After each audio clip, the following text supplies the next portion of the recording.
Happy Monday, everybody. Well, baseball is back, and welcome to another edition of 108 Stitches Baseball Talk. I have the Dream Team on here, and we have a lot to cover. We talk about the Hall of Fame and the World Baseball Classic, and over the next 2 weeks, we're going to bring up some would-be Hall of Famers, should-be Hall of Famers, things like that, and we'll bring you some more WBC updates. With that said, let me go right around the horn here with Eric Katz is back on. Glad to have you, Eric. Glad to have you, Eric. Good to be back, Scott. Okay. And Candy, of course, is in the house. It's always great to be here talking with you fine gentlemen about baseball. And we got my battery mate, Barry Foote. Glad to have Barry back. Thanks, Scott. And Tony, the Tiger, talking game. All right. There you go. Hey, how you doing? And last but not least, we have the pitcher, Warren Brewster. All right. Glad to have you back. Thank you, Scott. Glad to be back. Yeah, missed you guys last couple of weeks. A lot of football, but felt that you guys needed a break, and now you're better than ever, as Mike Greenberg would say. All right, so with that said, let's get to a busy agenda ahead. The Black Sox have now been removed from MLB's ban list. Some thoughts on this as we approach the Hall of Fame selection time. Eric, do you think they're ever going to even sniff Cooperstown? No, because they the writers this day and age have made it abundantly clear that gambling has no spot in their sport. I think when you removed Pete Rose, you had to remove the Black Sox, but I don't see any of them getting in because you're tough.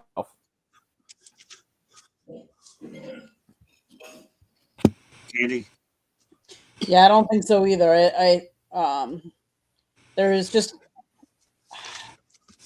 was again back. This goes way back, but I don't think they will. I think they'll keep them out due to the gambling and the syndicate. Yeah, I don't think they'll get in. Warren? I agree. I don't think they'll ever get in. And the interesting thing, I thought I was reading about that today. The interesting thing is they're gonna the people that are banned from baseball, they'll lift the ban once they die. So you got to die to have your ban lifted. Ain't that the truth? Yeah, and it's too long. I mean, that's over 100 years ago. In this day and age, I think those guys are pretty much forgotten. Fair enough. Tony? Yeah, I don't think they get in. That opens up Pandora's box, and it starts, you can start questioning other people who've done other things wrong that are keeping them out. So I think they'll stay out. And I agree with Warren. Like, now it's gone so far. It's been so long. Kind of forgotten about anyway. And last but not least, Barry. I'd like to see Shoeless Joe get in, but I don't think anybody's going to get in. I think it was just a cursory act, but I doubt it's going to have much benefit for that group of folks that have been long forgotten. Here's what I can say. My recollection is this.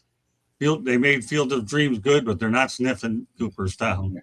So that's where you can at least remember them in baseball lore. All right. Well, the Minnesota Twins actually drafted a 6'11" pitcher out of Oregon named Jason Wright, 119th overall. When you're 6'11", boy, that makes you seem like a Randy Johnson moment. Somebody that tall that could play basketball, Eric. I mean, getting a guy that tall, it's something that you want from a pitcher because you get them. If they're tall, they're probably a lot more intimidating on the mound. Katie? I can't imagine a pitcher being 6'11" and throwing right at you. I mean, he's so tall and big, but he'd also be a little lanky. I mean, but he was selected by the Twins with the 119th pick. I don't know, Warren. What do you think about a 6'11" pitcher throwing at you? Yeah, Chris Young, the pitcher, he was 6'10", and he had a so-so career, mediocre career, not bad, but 1 year led the league he was in lowest batting average because the hitters weren't used to seeing a ball at that height coming up from that tall arm angle. Randy Johnson was a little different because he had a lower arm angle. Besides being 6'11", he was low 3/4. This kid's right over the top. I watched some film of him today, And good he's nice and fluid. He's athletic. He was a quarterback in high school. So he's very athletic. And there's, they were talking about he possibly playing another position, because he could hit, I guess. So he's a good athlete. So he'll be tough to hit when hitters, they're not used to seeing it at that angle. I'm just surprised he's not playing basketball. But then again, we've had He's- tougher he's- pitchers. He's pretty thin. He'd have to add about 30 or 40 pounds. Oh, does he really? Okay. Yeah, he's real thin. Okay. Tony. This can be an advantage for a pitcher, right? Every little inch count in any sport. Him coming down and being closer to the hitter when he's finishing his release, that has to throw off a hitter's timing, and every little advantage you can have in professional sports is good. So this can be a good thing for him. Perry. If he's got good stuff, he'll be a pretty good pitcher. I agree with what Warren said. The angle is probably his biggest advantage, but it always comes back to your stuff and ability to locate at the big league level. Yeah, again, if anybody that's 6'11", I'm always intrigued when I see these guys pitch. I really, really am, because they stand taller, they look intimidating, but really once that ball hits the catcher's mitt and it's out there, at that point you wonder about speed, velocity, and the intimidation factor. But when I saw this, it was just too impossible not to bring it up. A 6'11" pitcher, my gosh, that's what this is all about. All right, JD Martinez, the World Series winner, is actually turning his attention from MLB. Candy, can you give me an update about what JD's doing these days? Well, he is a free agent, but he is preparing for a transition to professional pickleball. He has signed a deal with Joola, Joola, to play professionally after the stint that he did in Major League Baseball. So while he's working out and considering MLB opportunities, he's also focusing on pickleball with plans to play in celebrity events and compete in pro tournaments. Okay. Eric, some thoughts about JD Martinez. It's a wow. I mean, it's good for him for finding something else to do in his what's soon to be his post baseball life. I mean, I think at this point, I don't think he's going to sign another deal with another team, because he's just not. He's all he can really be right now is a designated hitter. I mean, he's got some pop left, but since he hasn't played in a while, but good for him for finding something to do in his baseball life after his baseball life ends. Warren. He had a good career. And once you sit out a year, it's tough to get back at that age. He's 37, 38 years old, and if he's got signing a contract to play pickleball, more power to him. It's like Eric said, he found something to do after post-career. In the chat room, Isaac Perez, thanks for being a part of the show. We appreciate you. Thayer Parker as well. So now Barry doesn't look bored. He's just cool and calm as the other side of the pill. He's just waiting for me to spit out some more information so I can respond to it. But glad you're paying attention to the show, Thayer. Much appreciated for all the individuals in the chat room. All right, go ahead, Tony. Pickleball seems to be a good way to feed the competitive juices of players if they can't continue to play professionally at the level that they were at. A lot easier on the body, and why not get paid having fun, right? They can continue getting paid to go have fun. Good job for JD Martinez. Great start to probably a early retirement. Barry. You're talking about the shuffleboard of this century. I think it's great. I mean, it's good for him. I mean, I think some guys could make money with it owning leagues. I think everybody I know that's over 50 years old is playing pickleball. So I think it's probably good for him, and I imagine he'll be a good pickleball player. No, kind of love it. I mean, you talk about what people do after their careers and how they make the most of them. Listen, Barry, you know what? You were a pretty good player in your days, but it's what you've done away from the game. I think that's really even better. And this guy's trying to find his niche, and that's what he has a competitive side as well. Yeah, pretty good career, won championships and all that. Why not? All right, so the Angels, you talk about great baseball people landing other places. One of my favorites out there is the fact that the LA Angels named John Gibbons as their new bench coach. We'll start with you, Barry. What are your thoughts about John Gibbons? Well, obviously he's smarter than the rest of them because he was an ex-catcher. And so, that's an advantage.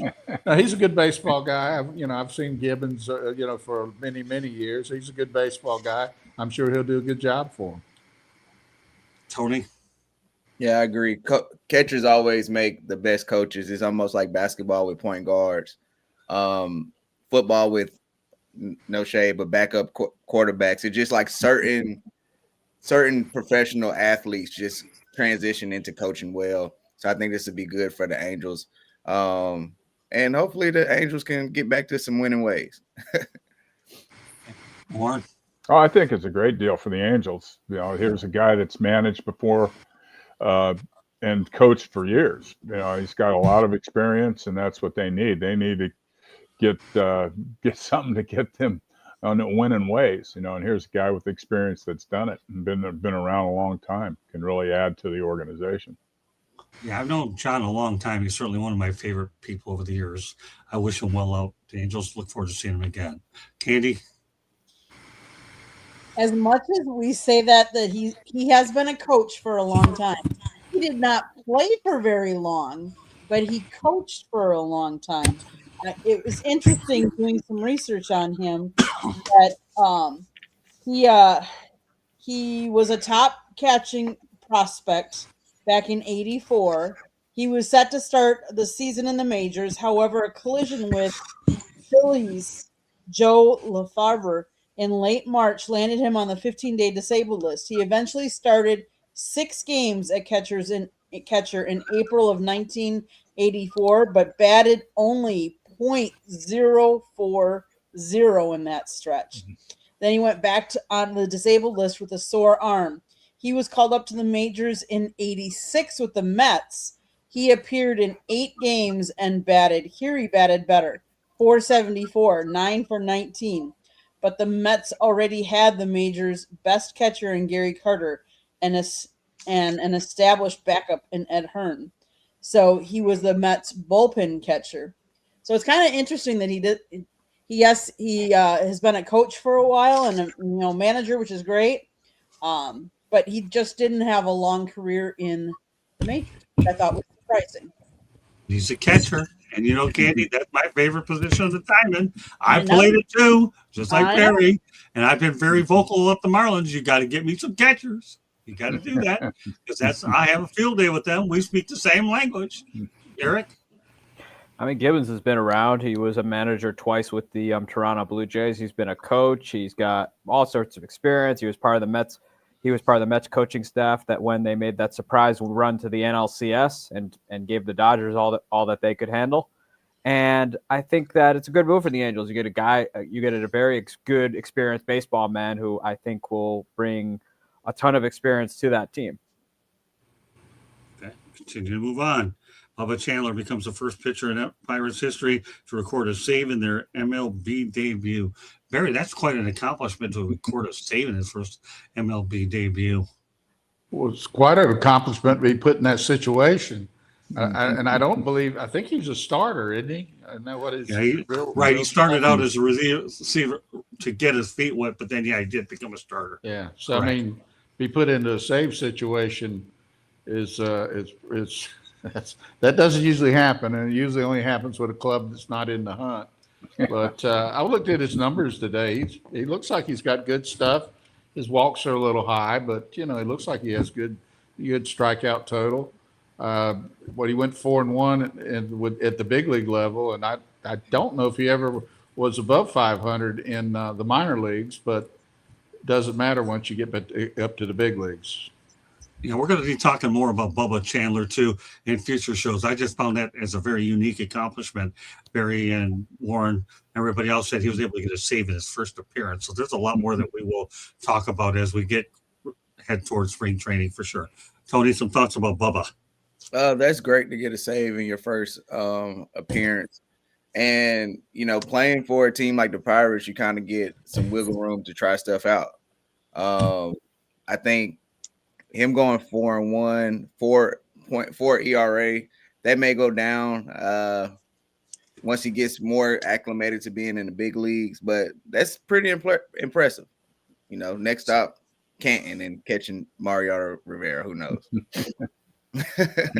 Hey, Thayer Parker, how about sending us your email address? I'd like to have you on as a person on the show. That way we can bring you on here. I'm finding your comments in the chat room to be pretty interesting. You're chomping at the bit to get on here. Love to be able to bring you on here, Thayer. That's okay. Everybody doing what they got to do. But we got to get the face behind the person in the chat room. Great stuff. Okay. Go ahead, Warren. Well, they're talking about him possibly being the top rookie pitcher coming into the 2026 season. So he's got some experience now at the big league level.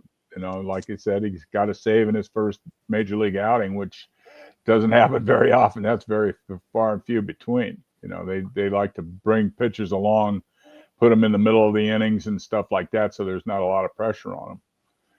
But I think this kid can handle it. He throws. They clocked him at 100 miles an hour a couple times, so he's got a great arm, good four-seam fastball, and now the command is what they need. Once he establishes that, he should have a great career. Andy? So I did a little research on him. He lives in Bogart, Georgia, and attended North Oconee High School, where he was a member of the baseball and football teams. He started on the varsity basketball team during his freshman and sophomore years and was also a member of the golf team before focusing solely on football and baseball. During his junior football season, he completed 167 of 220 passing attempts for 2,098 yards and 27 touchdowns, while also rushing for 505 yards and 4 touchdowns. In baseball, he batted .435 with 2 home runs, 5 doubles, 16 ribbies, and struck out 16 batters in 7 innings pitched before the season was cut short due to the coronavirus pandemic. I just found it really interesting how he's versatile. I mean, what we talk about these young players when they only play one sport, how they get injured so much quicker because all they know is the same motion. But when you can play all the different sports, I think it helps you and your body. So kudos to him. And I think that's an amazing stat that he had, in his first appearance, he had a save. So that's cool. Okay, turn over to Eric. Bubba Chandler is like one of the top rookie pitchers heading into this season. I think it was really smart of the Pirates to kind of bring him up and see what he could do. I mean, a little surprised they decided to use him as a reliever, but I think they're not trying to rush him into it. I think teams have kind of gotten into this habit of slowly bringing their pitchers in, which, to be truthful, I think it does a disservice to them. But they did it, and they'll be able to, he's got experience, and I think he's going to be a Rookie of the Year contender next year. I mean, that rotation with him and Paul Skeens is going to be good. Yeah, I'm looking forward to going out there and talking more about Bubba Chandler for sure. But when I saw this one out there, this was just too good to pass up. Thanks for your contribution, chat room, Thayer Parker. Much appreciated. Hope to see you again. All right, with that said, let's break this up a little bit by having a Hall of Fame fan vote. And these are popular where I was looking for them. I'll give everybody a list of a few and just give me one, please. Pete Rose, Shoeless Joe Jackson, or Barry Bonds. We'll start off with you, Eric. Barry Bonds. The guy is just unbelievable. Best hitter of my generation, who could literally do it all in the field. I mean, forget the whole steroids mess and all that. He had, ball still has to hit bat. Hitting a baseball is one of the hardest things to do in sports, and he hit an absurd amount of home runs with 762, and so you got to put him in. And let's be honest, especially at that point in time, with in the situation that baseball was in after the strike in '94, steroids kind of actually saved baseball a little bit there. Okay, Candy. I'm going to say Barry Bonds. Okay. What about you, Warren? Well, I love Pete Rose. I was fortunate enough to get to play with him, but what Bonds did was just amazing. I mean, just like Eric said, you have to put the bat on the ball. I don't care about the steroids. You still got to make contact. and he did it as good as anybody that's ever played the game. I mean, it was amazing what he was able to do. Okay, we'll turn it over to you, Tony. You're muted. Sorry, I'm going Barry Bonds. Barry Bonds, when you look at some of like the stats of Barry Bonds, it's just unbelievable. I'm looking right here. If you remove his 7 MVP years, he still has 440 home runs and 359 stolen bases. Okay. You pick any 2 MVPs in the league in MLB history, he has more MVPs than those 2 combined. Like it's just is ridiculous with Barry Bonds. So I gotta go with him. Okay, fair enough. Barry. Well, Bonds he was a Hall of Famer before he started. I think pretty much you could see when he started actually doing steroids, he got much bigger, but he'd already won 3 MVP awards. So I love Pete, but I'd have to go with Bonds. I mean, you're talking about a generational guy. What he had 200 walks in one season, intentional walks. I mean, that's, he got walked with the bases loaded, intentionally walked by Showalter with the bases loaded. Yep. A different kind of guy. Not a really nice guy to know. I coached against him, but you have to admire his cap. It was a Hall of Famer, no question about it. And we forget a lot of times that a lot of pitchers were doing steroids when he was doing steroids. Well, I don't guess he's ever convicted of doing steroids, but I think it's pretty evident he was doing something. But he's definitely, in my book, he's a Hall of Famer. You know what? I'm going Pete Rose. And I'll tell you why I am going to go. I'll tell you why I'm going to go Pete Rose. He passed Ty Cobb's record. And I'll tell you what, the name Charlie Hustles, what a lot of people should be doing is hustling to the base pass. So I'm not going to say what he did with gambling. Just forget that. I'm just talking about pure play. So I'm going to be the odd one here. I'm going to go with Pete Rose. He won a championship in 80, and then he also made the Big Red Machine a better team as well. I don't know. That's where I'm headed towards. So great. But it's good to hear everybody's opinion on this one. And I have a couple more of those left. That's why we're going to get closer to the Hall of Fame with more historical stuff as we proceed. I had to bring you guys back in a very nostalgic mood anyway, so this was a good way to do it. All right, Hall of Fame, yes or no? Curt Schilling, Eric. Yes, I mean he was one of the better pitchers of the 21st century. I think what they're doing with him is a mistake. I don't particularly care for the guy, but last time I looked, the Hall of Fame is not about who you care for. It's about what they did on the field. And Curt Schilling's record speaks for itself. Couldn't stand him as a Yankee fan. I couldn't stand him, but I still think he's a great pitcher and worthy of the Hall of Fame. Candy. 6-time All-Star, 3-time World Series champion, World Series MVP, through 3,116 strikeouts. Yes, he belongs in. What about you, Warren? Oh, yes, definitely. He was a dominating pitcher in his era. And what he and Randy Johnson did for Arizona the one year when they won the World Series, the two of them pitched almost the entire 7-game or 6-game series. It was amazing. And then what he did when Boston won their first World Series in 98 or whatever amount of years it was. So he was always around. They won everywhere he went. It was amazing how teams, like Tim McCarver used to say about Bob Gibson, every time Gibby pitched, the hitters didn't happen to hit that day. And it was the same thing with Schilling. He was dominating, and he had just an awesome. I had him in a rehab in 2000 when he was coming off of shoulder surgery.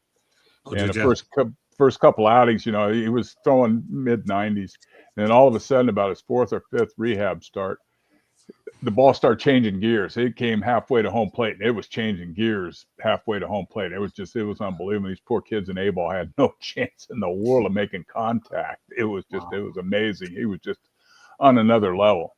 He was the top pitcher in his era. I just wish Curt Schilling would keep his mouth shut. Yeah. Don't tell writers to not vote for you. Give me a break. You definitely belong in there. You really do belong in there. And think about it, Warren, you touched on it. He goes to Arizona, brand new franchise. They win one there. Mm-hmm. So that's their first title. Then you go to Boston and you win over there where they've had a long drought, and you're winning with the curse of the Bambino. So he's taken 2 franchises and leads them to places that who would have thought. Haven't been. Yeah. Exactly. That's great minds think alike. So yeah, Kurt, please shut up. I know Yeah. you belong. That's his in there. problem. So, That's why he's not in the Hall of Fame, because Yeah. he's opened his mouth so much. called diarrhea of the mouth, as I like to say. All right, Tony. Yeah, I hate to say, like, I'm with Eric, man. As a Yankees fan, I hate to say it, but Arizona, Boston, he's a winner. 200 wins, over 3,000 strikeouts. Like, he checks all the boxes. This is clearly a we don't like you personally campaign going on right now. Every box that you need to be a Hall of Famer, he has checked. And you can't tell the story of baseball without Kurt Schilling, and that's what the Hall of Fame should be about. Great stuff, Tony. All right, Barry. Shame on the writers is what I say. Yeah. They're letting politics that they don't like keep a guy out of the Hall. He should be a Hall of Famer, definitely a Hall of Famer. And shame on the writers for holding it against him when that should have nothing to do with it. Totally agree, Barry. All right. How about Gary Sheffield? Average 292, hits 226.89, home runs 509 of those, RBI 1676, runs 1636. Well, obviously Milwaukee Brewers. So what do you think, Eric? Yes, I've been saying he should be in for a while. I mean, granted, he played in a few different places, and again, he couldn't keep his mouth shut as a player. But again, there's no denying the impact he's had on every team he's played for. I mean, he was a Yankee for a little while there and made a huge impact there. I mean, he won the World Series with the Marlins, I think, in their third year of existence. So, I think he deserves to be in. He's had a great career. Candy? He is the only player in history to record 100 ribbies in a season for 5 different teams. And despite his high home run total, Sheffield only topped 80 strikeouts twice in 22 seasons. I say yes. What about you, Warren? Oh, definitely. Yeah, he's a Hall of Famer. To play that long and to have put up the numbers that he put up without question. He definitely was a great player and won everywhere he went. See, I've always thought 500 should be a prerequisite or one of the things that you chase to get in the Hall of Fame, and he made that check that box. Right. And the rest is history. He had a few World Series, doesn't hurt. That's my opinion. I'll turn over to Tony, then Barry will wrap it up. Yeah, I agree. I thought 500 was like the magic number to get in the Hall of Fame. And then just to add to that, he has more RBIs than Sammy Sosa, Ernie Banks, Chipper Jones, Goose Gossage, and Mike Smith. So I think he deserves to be in the Hall of Fame with that. Barry? Hall of Famer, I can tell you from when we'd go over scouting reports and for the team that was coming in, he was on the ball club. You didn't want to pitch to him. He was the one guy that you wanted to try to pitch around if you had base open. So yeah, he's a Hall of Famer. Okay, let's talk about the return of Bruce Bochy. He's obviously going to the San Francisco Giants as a special assistant. Eric, is he there just to help out the new manager? Yeah. I mean, they wouldn't be making the move for the manager they got from Tennessee, as wrong as it might be, if they weren't serious about it. They brought in Bochy because number one, he's a legend in San Francisco. There's this 3 World Series rings, and it doesn't matter how you do it the following year. 3 rings is still 3 rings. Let's be honest. I think every team in baseball would beg for something like that where they have it happen. I think he's going to be there to guide Tony Vitelli, and I think it's a good move all around. That way, you get some guys who have been in big league clubhouses who you can use as a resource and know what to do in certain situations. Candy? He's been around the game of baseball since 1978 when he played for the Houston Astros and started his career. Baseball is what he knows. Like, why wouldn't teams use his baseball knowledge for the good of the game and for their team? I think it's a smart move. What about you, Warren? Oh, it's without question, it's a great move for San Francisco. He's a Hall of Fame manager. Not only won a World Series 3 with the Giants, but then took Texas to their first World Series. Right. So and the Giants are treading on unknown waters, bringing a high or a college baseball coach in to manage a big league team with no professional experience. So, what a better man to have with you than Bruce Bochy. I think it's a great move for the Giants. Well, you Tone. Great move. I was going to mention the Texas Rangers World Series, but wasn't he the manager for the Padres when they won? He was. 114 games or so. Yeah. So he knows winning ball. And if you into good omens, it's an even year. Bruce Bochy wins World Series and even years with the Giants. So this could be a good thing, man. Buster Posey is clearly trying to get the band back together in a managerial aspect. So hey, it's a good karma for the Giants right now to have Bruce Bochy there. Hey Barry, what do you think? I think that the new manager should get a room with him and just stay with him everywhere he goes in spring training. Try to absorb everything he can, because I'm rooting to see how well he does. But I tell you, that is a tough assignment to come in and manage a big league ball club without any experience. It's not the game, it's the guys that are going to be difficult for him. And that'll be interesting to see how well he does with that. And Bochy's a player's guy. He's the kind of guy that, really understands how the game should be played. He's probably the last manager in a World Series who managed the game the old style way of managing it, and not with stats that, ran every play and ran every pitching change. Right. So he would be well served to spend quite a bit of time with him if he wants to learn the game of baseball. I think they brought Dusty Baker in there too, didn't they? They did. Yeah, so now you have Dusty Baker there. You got Bruce Bochy. This guy's going to have a lot of good baseball resources in Frisco. He really is. And you're right, Barry. I mean, let's face it. After you retired from playing ball, you ended up managing in the minor leagues, and you got to know the game. And I think usually lots of managers transition from the minor leagues ultimately to the big leagues. And this guy is taking the fast track for sure. And I know when you managed in the minor leagues, you were good for a few titles. I was a part of one of them, so I have to brag about you. So Thank you. Interesting. Yeah, no, that was a fun year we had back in '84. Let me tell you, it was Barry and I over at Fort Lauderdale Stadium.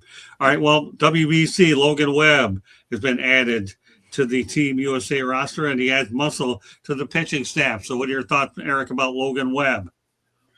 Wow, I haven't heard that name in a while. I remember he used to pitch for the Arizona Diamondbacks. He was good player. I mean, I wasn't expecting him to all of a sudden come back into our conscience. I guess if Phillip Rivers can come back to the NFL, I guess Logan Webb can come back for the WBC. I guess our childhood isn't over yet, Tony.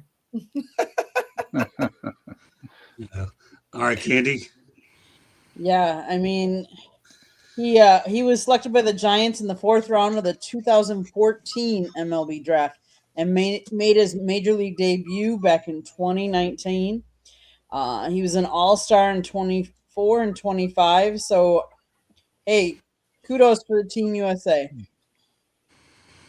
Okay, Lauren.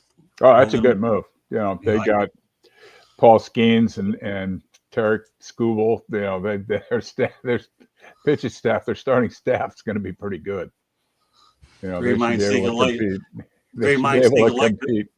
Well, that's the next topic, but that's okay. Yeah. I'm glad that you mentioned it, because now all of a sudden Warren is learning this thing called segues, and he's a quick study. Yeah. All right, I'll go ahead, Tony, and then I'll go over to what Warren's already. Great minds think alike in me already out here on live stream. Go ahead, Tony. Great stuff, Warren. Proud of you, man. Logan Webb is going to be a great number 3 starter for the WBC. Coming off a season of having over 200 strikeouts, 3.2 ERA. So he's seemed locked in. He seemed comfortable with the Giants last year. So hopefully that can transition into the WBC, because that's always been the problem with USA is starting pitching and pitching in full. So this should be good for them. Barry? I think it's a good addition. I agree. Starting pitching is the hardest thing, because we're talking about games in the spring. Pitchers aren't really ready yet, so I think this is a good addition. Now that Warren let the cat out of the bag. And we're going to talk about Teams USA starting pitchers. Then we'll go to a station break and we'll wrap it up. Warren, you won't have a problem getting out of here on time because we're All right. blazing through this. And this is the way I'm going to really try to fast pace the show every week with this group here to get as much in as we can. Everybody can say what they want because I like rapid fire because, you know, that's just how it usually is. But you guys have such great opinions. It don't matter what it is. So since Warren decided to mention it, I will let it out. And then I will start with them. On top of that, two USA starting pitchers consist of Tarek Skubal, Tigers, Paul Skeens, Pirates, Joe Ryan of the Twins, I believe Clay Holmes of the Mets, Nolan McLean of the Mets, Matthew Boyd of the Cubs. All right, Warren, what are your thoughts about this group? That's pretty outstanding staff, you know, and it's the way the game's structured today. They don't go more than 5 innings, but these guys, the guys that they've got, are guys that can extend the game. They can pitch, but they're on pitch counts in the WBC. So I mean, it fits right into the way the game's being played in the big leagues right now. But that's an outstanding job that they've done to go out and get the best pitchers that they can to start. At least they're starting, you know. And there's some big time relievers throwing 100 miles an hour that I'm sure they'll get the back end of the bullpen. Tony? I love it. I love everything about it except Clay Holmes. I hope he doesn't close any games. As a Yankees fan, I'm scorned. I'm just saying. But no, I like that. I like that our major league players are taking pride in the WBC. I like that more of our like big name players want to play in this, and they're making this a big deal. And it shows by the caliber of pitchers and position players that are in there. So this is great. This is going to be a very fun WBC in the spring. Barry? Well, I like the number 1 and number 2. So if you know, those are as good as it gets. So yeah, I mean, yeah, I'd like the more starting pitches you have, the better, especially in a spring training scenario where pitch count's going to be right up there, and it's the way the game's played now. You know, five innings in a cloud of dust and off to the relievers. So it'll be good. Andy?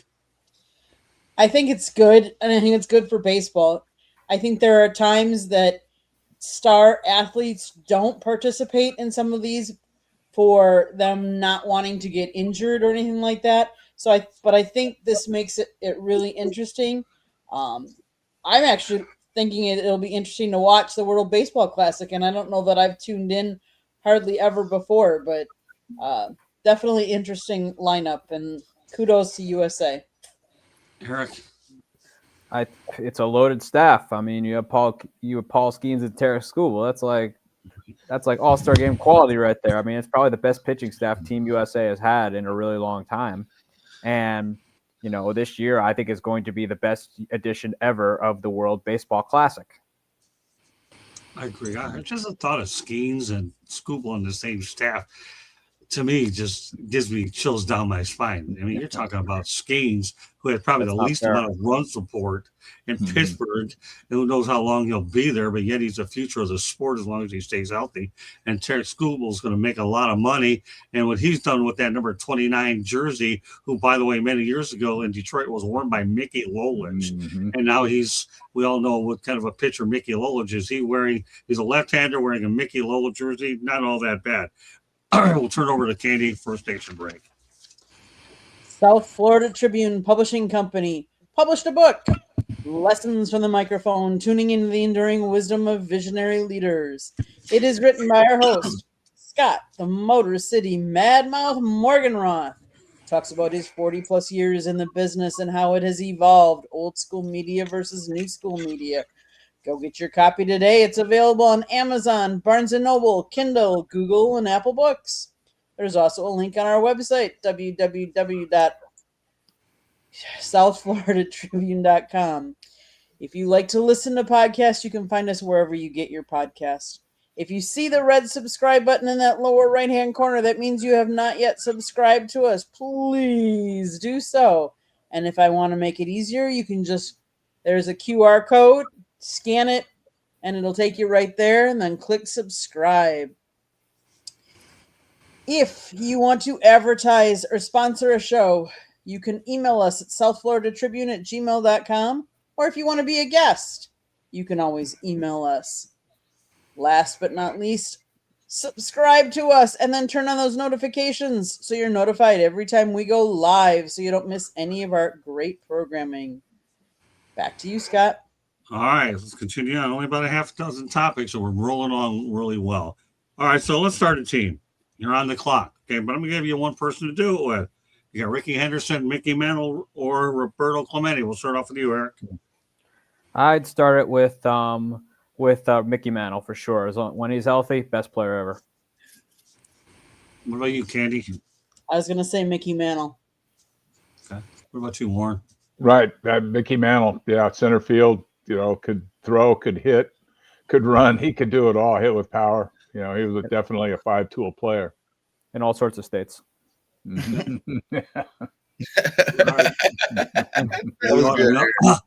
you're the closest one that had a chance to see him play. Hey, listen, I like Mickey Mantle. I got a couple of his Hydrostone statues here, and I hope that they go up in value at some point. But I have some valuable merchandise here that worth him swinging the bat. So, okay, Tony. You know what? I'm going to go with the fun pick. I'm thinking that being a manager and wanting to be around this guy, I'm going to go Ricky Henderson. Anybody who refers to themselves in third person, I want to hang with them for a few days. All right, nothing. Hey, listen, that's why I have these topics. Everybody has a different opinion. I encourage them. All right, Barry, what do you think? I'll go with a healthy Mickey Mantle. If he's healthy, he's hard to beat. And I played against Ricky, saw Roberto, all great players. I mean, you like chocolate ice cream, vanilla ice cream, which is your favorite, really? I mean, but I think Mantle healthy is probably would go first. Okay. Alejandro Kirk has been invited to play for Mexico at the WBC. How much better does that make Mexico, Eric? Depends on what kind of Alejandro Kirk we're getting, because we had his first year where he was an all-star, then he kind of tallied off, and then last year he kind of found it again. So it really depends on what kind of, with his bat, depends on what kind of guy we're getting. Although defensively, though, he's one of the better defensive catchers in the American League, and so you're getting some defense behind there. So good move either way. Oh, by the way, I forgot to mention mine. I say Roberto Clemente.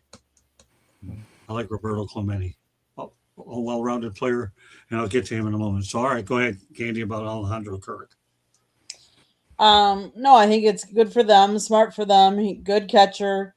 As long as he's healthy and he's doing well, he'll be an asset to them. Maze Gregory, appreciate you being in the chat room. Thank you very much for your participation. Do whatever you got to do. Hope you're enjoying the show. All right, go ahead, Warren. He's a good young player, and he makes the Mexico team much better. And that's what you start with. Pitching and defense is what wins. And the best, he's one of the better catchers in the game today. And so that gives the defense for the Mexico team at least a great start there. Tony? I like it. I feel like players, when they're playing for their country, they feel a little looser. Sometimes they play better in those situations. So I think Alejandro Kirk will play pretty good for Mexico. By the way, Maze, if you really like football, we got some good ones tomorrow inside the Pick-10's, your show. So please subscribe if you haven't already. And our Inside the Pick-10 tomorrow starts at 8:30, and we have another good one on Saturday. We have with Marvin Powell III and Mel Farr Jr., and of course we have Ben Troop that pops in there as well. Okay, Barry. Alejandro. Well, it'll make them better, no question. And probably their shortcoming is going to be pitching, so he'll help the pitching staff. And, he's certainly an upgrade. I don't know who else would have been their catcher, but he's definitely going to be an upgrade for Mexico. Okay, fair enough. Okay, well, guess what? The Houston Astros signed Tatsui Imai. Yeah, they're in agreement on the contract. As I understand, this guy's not going to play in the WBC. Eric, some overall thoughts about the signing by the Astros. That's a good signing. I mean, they get a guy who's clearly a star in Japan. I mean, nowadays we're no longer gambling on these big name Japanese baseball players. We have analytics that will tell you that that whether the guy is going to be successful or not. This wasn't like back in the day where someone from Japan would come over, and if he ends up, he either is a stud or he ends up like Matsuzaka. But it's a good move for the Astros. They need pitching help like no tomorrow. It's one reason why they kind of fell apart down the stretch, and I think he should fit nicely into that young rotation. Candy. He previously played in Nippon professional baseball for the Salt Cebu Lions, but he made his debut back in 2018. He's a 3-time All-Star. His ERA is 3.15. He has 58 wins, 48 losses. He did pitch. And I know we don't normally talk about this too much, but he pitched a combined no-hitter on April 18th, 2025. So it's a good pickup for them. He's young and developing, so a lot of upside for him. Warren, what do you think of this guy? It's a good move for the Astros. They need pitching. They're had injuries. They've got about 6 or 8 guys that they're planning on using as starting pitchers next year, and they just got to see who pans out. So this gives them some stability in their staff. Tony? There's never too much pitching in baseball. It just never is. And the Astros, they are probably planning for Farmer Valdez to be out of there soon. So this is a good contingency plan to have a pitcher just basically fill that void. So the Astros are run very well as a team and an organization, and they prepare for free agents to depart. And they normally are prepared a year in advance, and this is them being prepared. Barry? Well, I think Valdez is definitely out, and so they need more pitching. And like you say, you can never have enough. And for being the smartest organization in baseball, in their opinion, they sure have a lot of pitching injuries. So it'll be interesting to see how well this guy does. But I can assure you he's going to get plenty of time to go out there because somebody's going to get hurt, and then that's just the way the nature of the game is now. Yeah, I couldn't agree more. Okay, let's continue on. Let's talk about baseball history. I like to do this segment once a show. We'll do it again. Unfortunately, though, this one occurred on December 31st, 1972. And many of us know what that one is. Yeah. Roberto Clemente dies in a plane crash on December 31st, 1972. He was actually supervising the delivery of relief supplies to the earthquake victims of Managua, Nicaragua, when the cargo plane as a D-7 crashes shortly after takeoff. So some thoughts, Eric, about Roberto Clemente and his philanthropy work. We all know how revered he is. I mean, there's a reason they have the Roberto Clemente Award in baseball for a player who does humanitarian work. And now what's been long overdue is they're having a day set aside for Roberto Clemente where everyone can wear number 21 for a day. And it's just amazing what he did, not just as a great ball player, but a great human being as well. I mean, he's more than just a baseball player. He's, yes, the baseball is a big part of who he is, but his legacy is multiple conversations. It's not just a sports conversation, but a humanitarian and philanthropy conversation. Candy? He played Major League Baseball for 18 seasons. He's part of the 3,000 hit club, and he has 240 home runs. He was 15-time All-Star, 12-time Gold Glove Award winner. And he did all those, like Eric said, all the charity work that he did for such a young age. It's too sad that that he was in that crash, because who knows what else he could have accomplished. Yeah, it really is. Warren? Well, he was a great player without question, but it seems like he was even a better person off the field than he was a player. He did his part and then some for the humanity. He was a great person, great individual. Tony. Imagine being one of the best baseball players to ever play, and that is probably one of the least significant things you ever did. He was just that good of a humanitarian. Like Eric said, he has the award named after him. It's good that they've finally given him a day where everybody wears 21. It's a class act, man. He's look how long like his legend has grown so much, right? Look at what he left behind. Great shadow to stand under that he's cast. I agree. They give Jackie Robinson today. They should give Roberto Clemente one too. Yep. Okay, go ahead, Barry. Well, he's a great player, great human being. I think he was misunderstood as a player when he was playing. Dick Groat got the MVP award 60, I think it was, and most likely Clemente should have won the award that year. Yeah, he's a great human being. Anything he gets, he justly deserves. On way too soon. All right, I came up with another interesting stat that'll blend along with what we're doing here with pertaining to Tommy John surgery.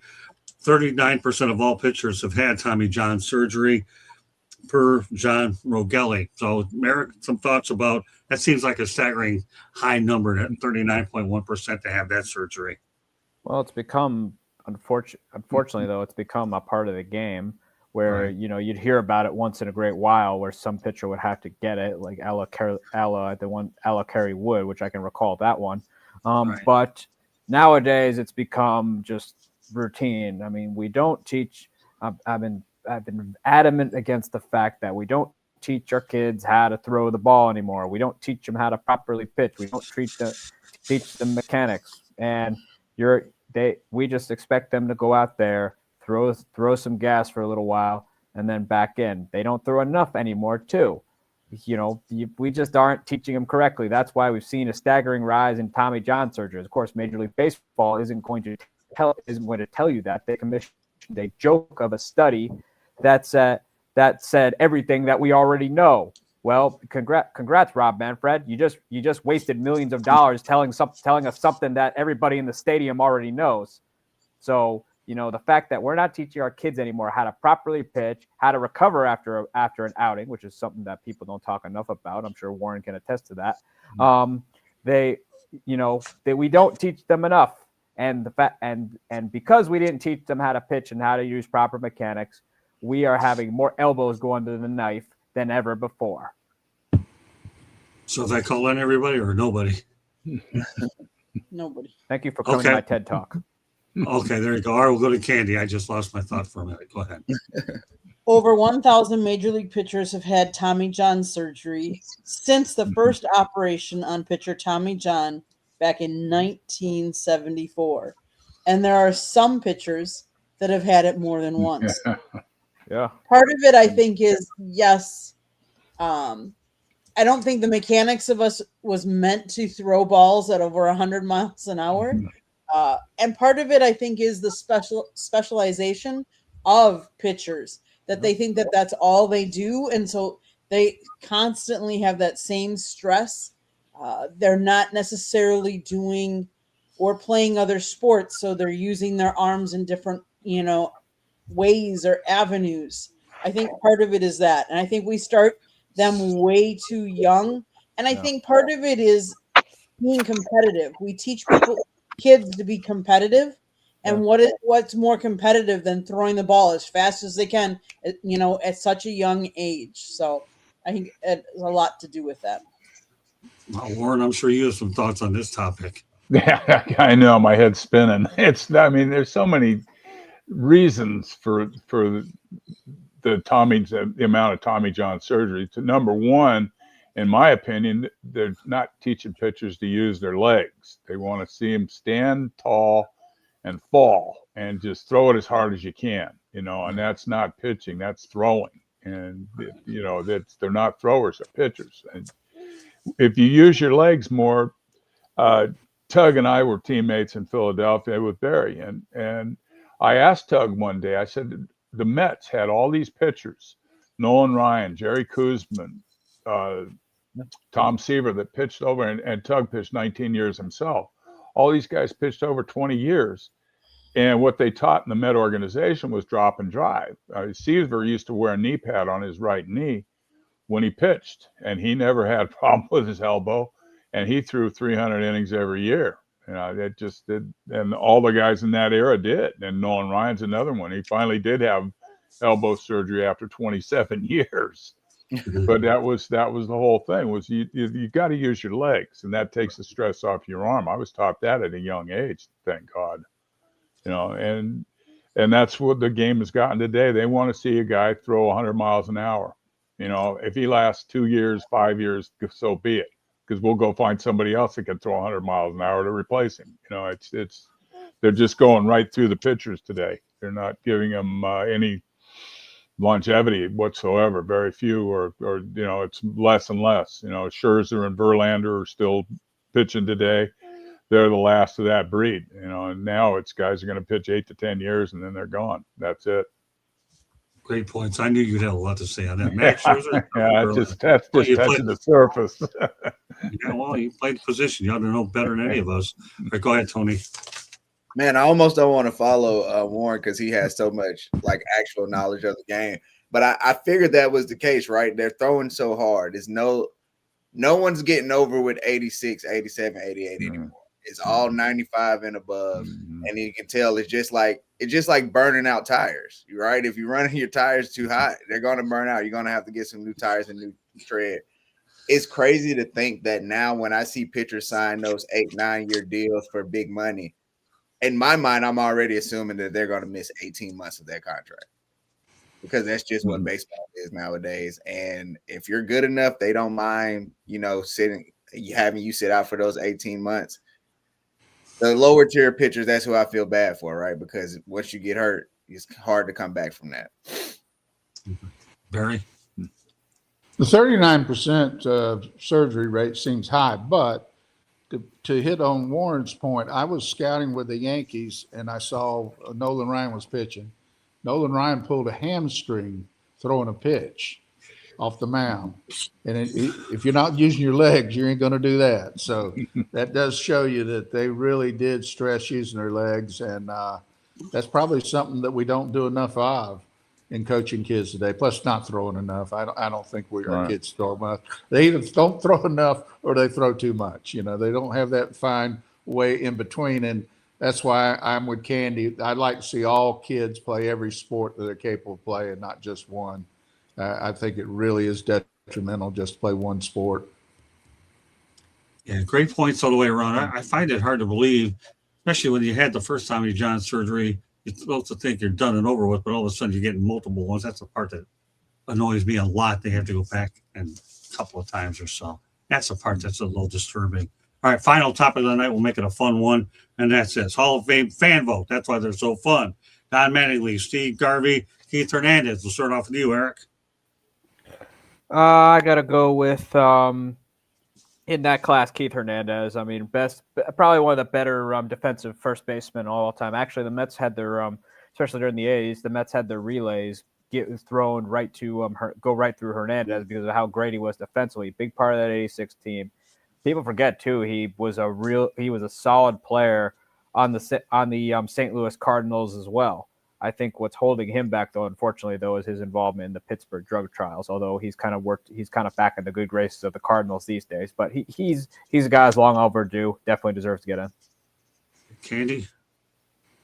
I'm gonna say that your favorite, Scott, Don Mattingly, only because I've met him and I've heard him talk, and he's been around baseball for so long. So it's too bad his career wasn't longer. Well, and we'll be talking about Don Mattingly in next week's edition of 108 Stitches Baseball Talk. I know he's accepted the job to go to the Phillies. We'll go into more detail next week, but I'm going to go with more history like we've done a lot tonight. So we'll get a lot of that done as well. All right, Warren. Well, I never faced Don Mattingly, but I faced Keith Hernandez way too many times. I couldn't get him out. So he's got my vote, Yeah, he's a great guy, great hitter, and was like the only real defensive first baseman in the National League when I was playing. All the other first basemen were basically DHs. They couldn't throw. They were playing first base because they couldn't do anything else but hit. So they stuck them at first base. Tony. Oh, this is all heart right here, man. I'm going Don Mattingly. I'm not putting a Met in there over Don Mattingly. Come on now. I'm objective, so I feel you. Not me. Not me. Yeah. in the hearts of Yankees fans, they want him in. Why do you think he wears a beard so nobody can see his face when he There says, you go, "Oh"? man. There you go. I'll tell you what, man. We got the James Harden of our show and Tony Lewis. Good stuff right. there. That's And right. it's a compliment, Tony. Take it as a compliment. You know Oh, it for is. sure. I'm gonna put the heart in this one. Yeah. You have to trademark that one. All right, that was a pretty good one, Tony. Keep them up. You're always good for one or two of those show. You just slip that one in there like a curveball that was right down the middle. Great stuff, Tony. All right, Barry. Well, I played with Mattingly. I like Mattingly. He's a great guy, great teammate. But I'd have to go with Hernandez over him just by a shade. But Hernandez was the best defensive first baseman in the National League for probably 10 or 12 years. And that, that means a lot, especially with a club like the Cardinals that was depended a lot on their defense when they had Ozzie Smith at shortstop and Hernandez at first. And so I'd have to go reluctantly, but I'd have to go with Hernandez. Well, I'm not going reluctantly with Don Mattingly. That's who I am going to go with. So it is what it is. Not that that's the most obvious thing I would say out of my mouth, anyways. It doesn't matter. But that's why this is a pretty interesting one here. I'm surprised that nobody in this group even looked at Steve Garvey a little bit more. But when you're looking at Mattingly and Hernandez, what can you say? So I totally agree. I think it's pretty interesting as well. So great stuff all the way around. Well, guess what, Warren? You're going to have plenty of time, not have to worry about it. We're trying to keep our show a lot shorter and sweeter. So with that said, we're going to go around the horn here real quick. Let everybody know they get a hold of you. And then I look forward to having this group next Monday as we continue going back to the past about would-be Hall of Famers and things like that. So if you think this week had a lot of purity in it, wait till you come back next Monday night here on 108 Stitches Baseball Talk. I have a lot more topics I want to get to. These are the ones that were the most interesting, but the next group set will be even more interesting. All right, Eric, let everybody know they get a hold of you. You can follow me on my Twitter at Sports Team News, or check out my blog at bellyupsports.com, where I'm writing about all things Milwaukee Brewers. And if you think I don't like your team, I probably don't. You still should get that trademark, man. I'm telling you. All right, go ahead, Warren. I can be reached at brewster40@gmail.com. And he's on here Monday nights, 8 Yes, o'clock but p.m. I Eastern can't be time. here next Monday. I'm flying back home next Monday. Oh, you won't be here next Monday? Yeah, That's I no can't be here problem. next Monday. Well, then you know what I'm going to do? I'll wait on some of those other topics until you get Okay. back. How does All that right. sound? Because I want your opinion on there. Oh, you're heading back to Hawaii next week? Yes. Mm-hmm. Yeah. Okay, well, then I'll wait on some of those other topics until you get back. All and right. I'll incorporate some other stuff because I definitely want to make sure you get a piece of that action. Good to know. Okay, Tony, go ahead. Yeah, man. Tony, you can catch me Talking Game 1 on Instagram, TikTok, Twitter. Tony Talking Game on YouTube. Wednesday, 3:30. You get a weekly episode of variety of sports. We're probably gonna talk a lot of NFL this week. So do you miss Hawaii, Warren? You'll looking forward to getting back there? Yeah, I'm looking forward to going home. Yeah, I don't blame you. That's a good place to look forward to. All right, Barry, go ahead. I think I'm going to be on that airplane with Warren because I think that's a better spot than where I'm sitting now. But I'll be here on Monday nights. Very good. Wouldn't have it no other way, Barry. You know how I feel about you. All right, Candy, take us home with the final station break. South Florida Tribune Publishing Company published a book, Lessons from the Microphone, Tuning into the Enduring Wisdom of Visionary Leaders. It is written by our host, Scott, the Motor City Madmouth Morganroth. Talks about his 40-plus years in the media business and how it has changed over those 40 years. Get your copy today. It's available on Amazon, Barnes & Noble, Kindle, Google, and Apple Books. Watch for the audiobook to be coming out later this month, hopefully. And then, if you like to listen to podcasts, you can find us wherever you get your podcasts.